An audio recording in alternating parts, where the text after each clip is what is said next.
الحمد للہ رب العالمین والعاقبۃ للمتقین والصلاة والسلام علی سید الانبیاء والمرسلین وعلى آلہ واصحابہ الطیبین الطاہرین اما بعد فاعوذ باللہ من الشیطان الرجیم بسم اللہ الرحمن الرحیم قال النبی صلی اللہ تعالی علیہ وسلم من قام رمضان ایمانا واحتسابا غفر له ما تقدم من ذنبه صدق رسول اللہ صلی اللہ تعالی علیہ وسلم الصلاة والسلام علیک یا رسول اللہ الصلاة والسلام علیک یا حبیب اللہ الصلاة والسلام علیک یا نبی اللہ الصلاة والسلام علیک یا نور اللہ وعلی آلک واصحابک یا حبیب اللہ صلی اللہ تعالی علیہ وسلم بسم اللہ الرحمن الرحیم اللہم صلی وسلم وبارک علی سیدنا ومولانا محمد النبی الأمی الحبیب العالی القدر العظیم الجاہ وآلہ وصحبہ وبارک وسلم جزاکم اللہ خیرا۔ میرے پیارے آقا صلی اللہ تعالی علیہ وسلم کے پیارے دیوانوں، آپ تمامی حضرات کو ماہ رمضان المبارک اور ساتھ ہی ساتھ اس کا پہلا جمعہ بہت بہت مبارک ہو۔ اللہ رب العزت جل جلالہ کا خصوصی کرم ہے کہ اس نے اپنے حبیب صلی اللہ علیہ وسلم کے صدقہ و طفیل ہمیں یہ عظمت والا مہینہ نصیب فرمایا۔ خوش نصیب ہیں وہ لوگ جو اس ماہ مبارک کی قدر کرتے ہیں اور اس ماہ مبارک میں عبادت و ریاضت اور روزے کی حفاظت کے ذریعے اپنے نامہ اعمال کو گناہوں سے پاک صاف اور ستھرا کرتے ہیں۔ یہ ماہ مبارک جس کا نام رسول اعظم صلی اللہ علیہ وسلم نے شہر الصبر بھی فرمایا اور شہر المواسات بھی فرمایا۔ یہ صبر کا مہینہ ہے، غمخواری کا مہینہ ہے۔ روزے سے متعلق آپ جانتے ہیں کہ صبح صادق سے لے کر غروب آفتاب تک بنیت عبادت، کھانے پینے اور عمل زوجیت سے اپنے آپ کو روکنا، اس کا نام ہے روزہ۔ لیکن اس ماہ مبارک میں صرف انسان مسلمان دن میں روزہ ہی نہیں رکھتا، بلکہ اس ماہ مبارک میں مسلمان رات کو اللہ کی بارگاہ میں حاضر ہو کر 20 رکعت تراویح پڑھنے کا شرف بھی حاصل کرتا دو حدیثیں آپ کی سماعتوں کے حوالے کروں، ایک کی تلاوت میں نے کیا، دوسری حدیث مبارکہ ہے من صام رمضان ایمانا و احتسابا غفر له ما تقدم من ذنبه۔ جس حدیث کی میں نے خطبہ مسنونہ کی بات تلاوت کی، اس کا ترجمہ یہ ہے، جس نے رمضان میں قیام کیا ایمان کے ساتھ اور ثواب کی نیت سے، اللہ اس کے پچھلے گناہوں کو معاف فرما دیتا ہے۔ اور ابھی جو میں نے حدیث مبارکہ تلاوت کی، آقا کریم صلی اللہ علیہ وسلم ارشاد فرماتے ہیں، جس نے ماہ رمضان کے روزے رکھے ایمان کے ساتھ اور ثواب کی نیت سے، اللہ رب العزت جل جلالہ اس کے پچھلے گناہوں کو معاف فرما دیتا ہے۔ یہ دونوں بخاری شریف کی حدیث ہے۔ گناہ، اگر اس کی سزا کو قرآن میں آپ پڑھیں تو گناہوں کی سزا کو برداشت کرنے کی طاقت کسی انسان میں نہیں۔ بہت سارے گناہ ایسے ہیں جن کی سزائیں سخت سے سخت ترین ہیں، اور ان گناہوں کی سزاؤں کے تصور سے اور اللہ کے عذاب کے تصور سے صحابہ لرزتے تھے، کانپتے تھے، اور ان کے رونگٹے کھڑے ہو جاتے، اور بسا اوقات تو ایسا ہوتا کہ گناہوں کے عذاب کی آیتیں سن کر بہت سو کی روح پرواز کر جاتی تھی۔ لیکن اس امت مسلمہ پر میرے رب کا خصوصی کرم، اس کے حبیب صلی اللہ علیہ وسلم کے صدقہ و طفیل کہ گناہ صغیرہ کی معافی کا اس نے اس طریقے سے اہتمام فرمایا، اور اس کے حبیب صلی اللہ علیہ وسلم نے اس طریقے سے عمل کے ذریعے گناہوں کے مٹنے کے حوالے سے فرمایا کہ آسانی سے بندہ وہ عمل کر کے اپنے دامن پر لگے ہوئے گناہوں کے دھبوں کو مٹا سکتا ہے، اور اللہ کی پکڑ اور اس کے عذاب سے محفوظ رہ سکتا ہے۔ فرمایا گیا من قام رمضان ایمانا و احتسابا، جس نے رمضان میں قیام کیا ایمان کے ساتھ اور ثواب کی نیت سے، یعنی ماہ رمضان کی راتوں کے اندر اس نے نفل پڑھے، اور بعض شارحین حدیث اس حدیث کی تشریح میں تراویح کے حوالے سے فرماتے ہیں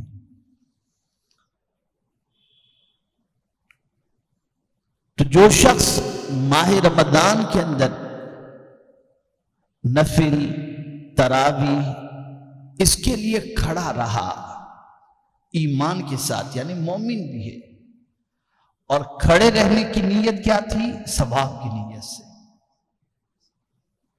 تو رسول اعظم صلی اللہ علیہ وسلم فرماتے ہیں اس کے اگلے یعنی پچھلے گناہوں کو اللہ معاف فرما دیتا ہے۔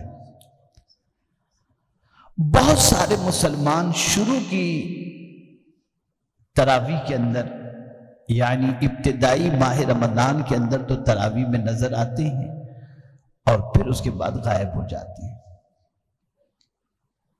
سب سے پہلے آپ سمجھیں کہ تراویح کے معنی کیا ہوتا ہے۔ تراویح کے معنی کیا ہوتا ہے؟ ہم کہتے ہیں تراویح پڑھنے جا رہے ہیں، تو تراویح کے معنی کیا ہوتا ہے؟ تراویح یہ ترویحہ کی جمع ہے، اور اس کے معنی ہوتا ہے کچھ دیر آرام کرنا۔ کچھ دیر بولیے آرام کرنا۔ آپ کہیں گے تراویح اور کچھ دیر آرام کرنا، 4 رکعت کے بعد جو تھوڑی دیر کے لیے ہم رک جاتے ہیں نا، اسی رکنے کا نام ہے تراویح، یعنی کچھ دیر یہ رک جاتے ہیں، 4 رکعت کے بعد تسبیح وغیرہ پڑھتے بیٹھ جاتے ہیں، اسی کو کہتے ہیں تراویح کے معنی، یعنی آرام کرنا۔ میرے پیارے آقا صلی اللہ تعالی علیہ وسلم کے پیارے دیوانو رسول گرامی وقار صلی اللہ علیہ وسلم کے دور پاک میں تراویح کا اہتمام تھا، لیکن اس طریقے سے نہیں تھا جس طریقے سے آج ہم پڑھتے ہیں۔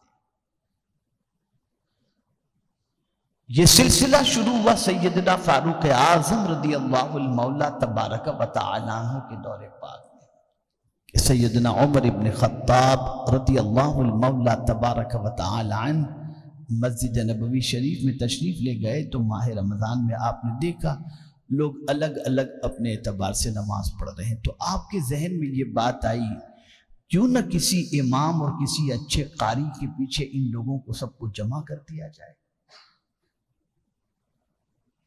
تو سیدنا فاروق اعظم رضی اللہ المولا تبارک و تعالی عنہ نے حضرت ابی ابن کعب، اللہ اکبر اللہ اکبر، کیا قرآن پڑھتے تھے!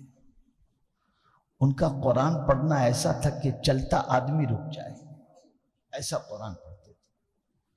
اور رسول اعظم صلی اللہ تعالی علیہ وسلم نے جن 4 لوگوں سے قرآن سیکھنے کے بارے میں فرمایا، ان میں سے حضرت ابی ابن کعب رضی اللہ تعالیٰ عنہ بھی ہیں، وہ سید القراء ہیں۔ آج تو قاری اچھی آواز میں قرآن پڑھتا اسے قاری کہتے ہیں، اس زمانے میں جو قاری ہوتے تھے اچھی آواز میں صرف پڑھنے والے کو قاری نہیں کہا جاتا، وہ سب سے بڑے عالم بھی ہوتے تھے۔ اس زمانے میں جو قاری ہوتے تھے نا وہ بہت بڑے عالم ہوتے تھے۔ تو حضرت ابی ابن کعب رضی اللہ تعالیٰ عنہ کو حضرت فاروق اعظم رضی اللہ تعالیٰ عنہ نے مصلی امامت پر کھڑا کیا اور سب کو اعلان کر دیا کہ تراویح ان کے پیچھے ادا کریں، 20 رکعت ان کے پیچھے پڑھیں۔ تب سے یہ سلسلہ شروع ہوا اور آپ نے فرمایا یہ کیا ہی اچھی بدعت ہے، یعنی کیا ہی اچھا سلسلہ ہے۔ سیدنا علی کرم اللہ تعالی وجہہ الکریم مسجد نبوی شریف کے قریب سے گزرے تو مسجد کھچا کھچ بھری ہوئی تھی، اور حضرت ابی ابن کعب رضی اللہ تعالیٰ عنہ قرآن پڑھ رہے تھے، اور مسجد نور علی نور تھی، تراویح ہو رہی تھی، نماز ہو رہی تھی۔ تو مولا علی کرم اللہ تعالی وجہہ الکریم نے جب دیکھا تو فرمایا اللہ عمر کو بہترین جزا عطا فرمائے کہ انہوں نے کیا سلسلہ شروع کیا ہے کہ مسجد کو نور علی نور کر دیا ہوا۔ تب سے یہ سلسلہ چل رہا ہے تو آج تک یہ سلسلہ چل رہا ہے۔ یہ نئی ایجاد اور اس سلسلے کا ثواب سیدنا فاروق اعظم رضی اللہ تعالیٰ عنہ کو اللہ عطا فرمائے گا۔ رسول گرامی وقار صلی اللہ علیہ وسلم کے دور پاک میں یعنی آپ بھی 20 رکعت تراویح ادا فرماتے، 23 کی حدیث ہے، 23 رکعتیں رات میں سرکار صلی اللہ علیہ وسلم عشاء کے فرض و سنت کے علاوہ ادا فرماتے تھے، تو اس میں سے 20 جو ہے وہ تراویح کی ہوتی تھی اور 3 وتر ہوتی تھی۔ یہ حدیث شریف سے ثابت ہے۔ اور ہمیں حکم دیا گیا، آقا کریم صلی اللہ علیہ وسلم نے ارشاد فرمایا اصحابی کالنجوم فبأیہم اقتدیتم اہتدیتم۔ سرکار صلی اللہ علیہ وسلم فرماتے میرے صحابہ تاروں کی طرح ہیں، ان میں سے جس کی بھی پیروی کرو گے ہدایت پا جاؤ گے۔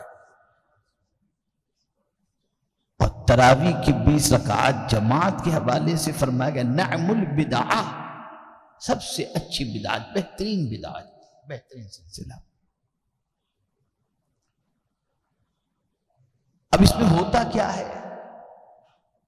قرآن شریف کی تلاوت ہوتی ہے، بہت سارے مسلمان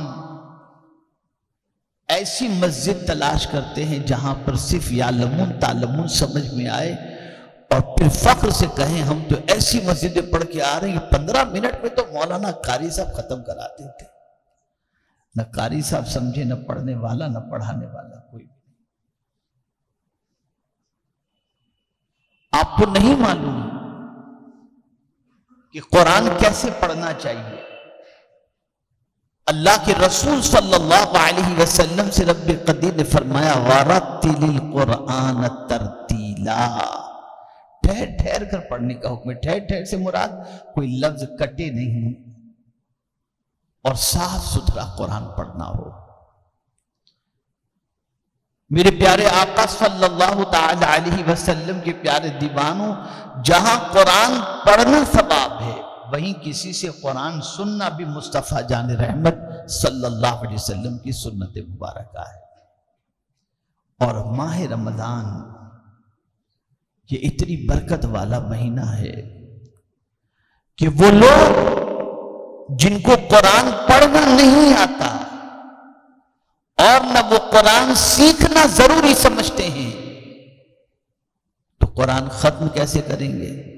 اور جب قرآن ختم نہیں کرتے تو میرا مولا چاہتا ہے تو مسلمان یہ پورا قرآن سننے کا ایک بار شرف حاصل کر لیں تو تراویح میں حافظ پورا قرآن پڑھتا ہے اور پیچھے کھڑے رہنے والا بندہ پورا قرآن سننے کی دولت سے مالا مال ہو جایا کرتا ہے۔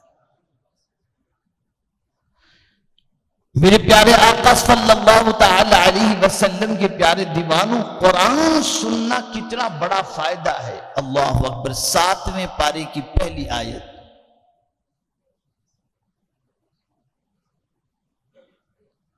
جس میں رب قدیر جل جلالہ نے ان لوگوں کا تذکرہ فرمایا جو قرآن سننے کے بعد جن کی جو کیفیت بنتی تھی، وَإِذَا سَمِعُوا مَا أُنزِلَ إِلَى الرَّسُولِ تَرَىٰ أَعْيُنَهُمْ،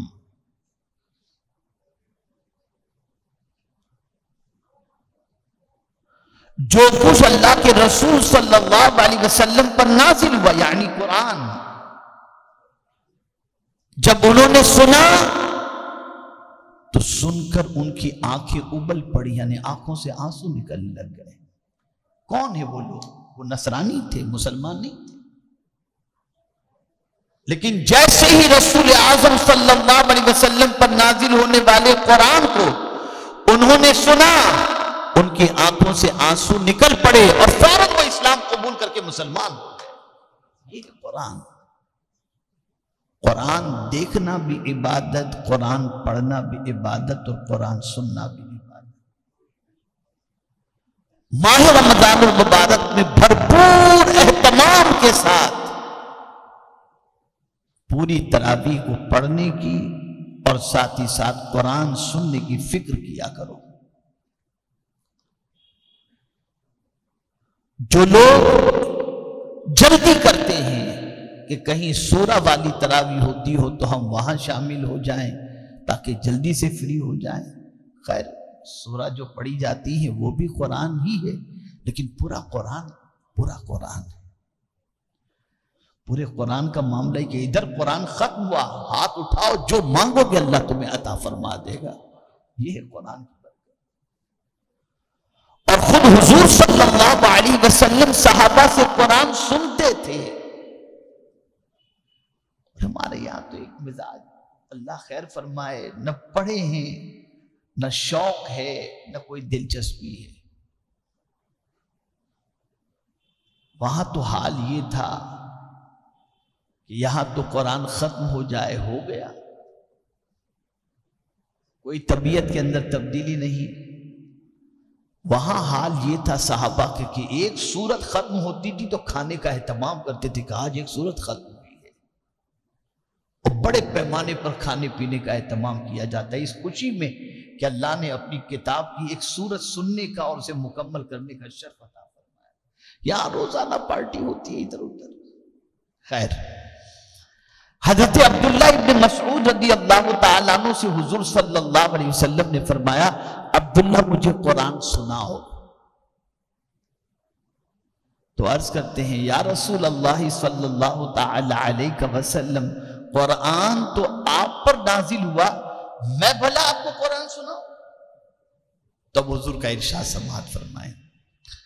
رسول اعظم صلی اللہ علیہ وسلم ارشاد فرماتے ہیں کہ عبداللہ، مجھے دوسروں سے بھی قرآن سننا اچھا لگتا ہے۔ یہ ہے قرآن سننا۔ اور جب حضرت عبداللہ ابن مسعود رضی اللہ تعالیٰ عنہ نے قرآن کی تلاوت کی اور ایک آیت پر پہنچے تو رسول اعظم صلی اللہ علیہ وسلم زار و قطار رو رہے تھے، اسی لیے فرمایا گیا قرآن سن کر کے رونا یہ بھی مدینے کے تاجدار صلی اللہ علیہ وسلم کی سنت مبارکہ ہے۔ تو ماہ رمضان میں تراویح کے اندر شرکت کا بھرپور اہتمام کریں، اور جہاں اچھی طریقے سے قرآن پڑھا جاتا ہو ایسے قاری کی اقتداء میں نماز ادا کریں۔ الحمدللہ ہمارے یہاں امام ہوں یا حافظ ہوں، قاری صاحب جو تراویح سناتے ہوں، سب کا قرآن دیکھیے، آپ سنیں گے آپ کی طبیعت باغ باغ ہو جائے گی۔ اور اسی کے ساتھ ساتھ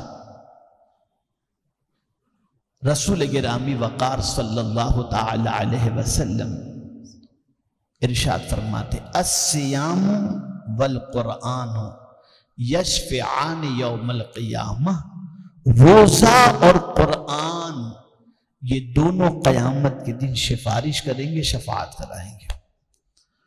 اور روزہ کیا کہے گا؟ توجہ چاہوں گا، روزہ کیا کہے گا؟ مولا اس نے میرا بہت احترام کیا، مجھے جھوٹ سے بچایا، میری چغلی سے حفاظت کی، میری غیبت سے حفاظت کی، نگاہوں کو آوارہ کرنے سے اپنی نگاہوں کی اس نے حفاظت کی، مجھے گندا ہونے نہیں دیا، زبان کی اس نے حفاظت کی، کانوں کی حفاظت کی، نگاہوں کی حفاظت کی، دل کی حفاظت کی، ہاتھوں کی حفاظت کی، پیروں کی حفاظت کی، اور افطار بھی حلال چیزوں سے اس نے کی۔ مولا اس نے میری بڑی خدمت کی ہے اور میرا بڑا خیال رکھا، آج میں تیری بارگاہ میں التجا کرتا ہوں، اے اللہ اس نے میرا خیال کیا، میں تیری بارگاہ میں گزارش کرتا ہوں مولا اسے تو بخش دے، اللہ روزے کی سفارش قبول فرما کر روزے دار کی مغفرت فرما دے گا۔ اسی طریقے سے قرآن کہے گا اے اللہ ماہ رمضان کی رات میں اس نے آرام چھوڑ دیا اور حالت قیام کے اندر اس نے قرآن سنا، مجھے پڑھا، اور رات کو بھی میری تلاوت کرتا رہا، دن میں بھی میری تلاوت کرتا رہا۔ اس لیے اے کریم تیری بارگاہ کے اندر گزارش ہے کہ میری سفارش قبول فرما اور اس بندے کو جنت کا پروانہ عطا فرما۔ اللہ قرآن کی سفارش قبول فرما کر رمضان مبارک میں قرآن پڑھنے والے کی بخشش فرما دے گا۔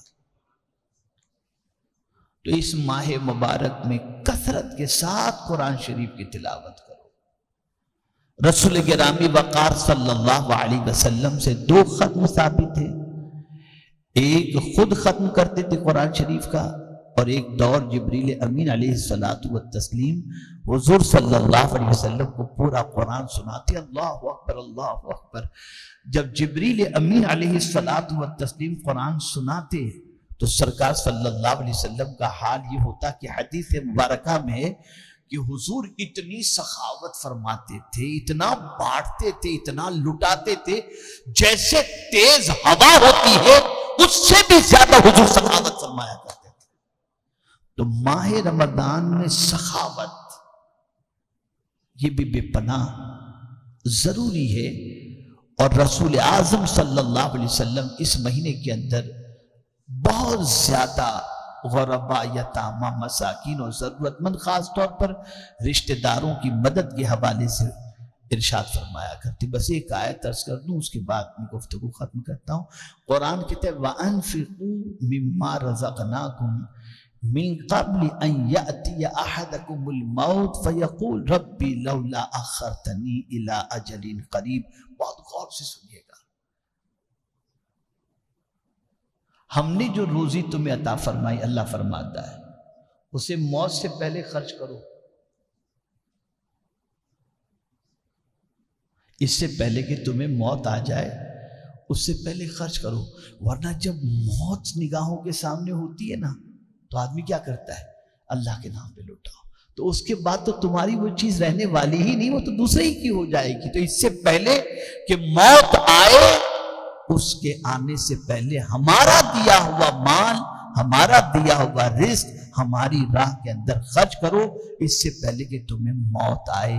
آپ دیکھتے ہوں گے موت کا چہرہ دیکھ کر آدمی صدقہ کرتا ہے، خیرات کرتا ہے، لٹانا شروع کر دیتا ہے۔ تو اس سے پہلے کہ موت آئے یا موت کا چہرہ ہم دیکھیں اور لٹانے کی کوشش کریں، تندرستی میں جو مال لٹایا جاتا ہے یہ اللہ اور اس کے رسول کو بہت پسند ہے۔ اللہ تعالیٰ مجھے آپ کو سب کو قرآن و حدیث پر عمل کی توفیق نصیب فرمائے، اور رب قدیر جل جلالہ ماہ رمضان المبارک کے احترام کی توفیق نصیب فرمائے۔ وما علینا الا البلاغ المبین۔ السلام علیکم ورحمۃ اللہ وبرکاتہ۔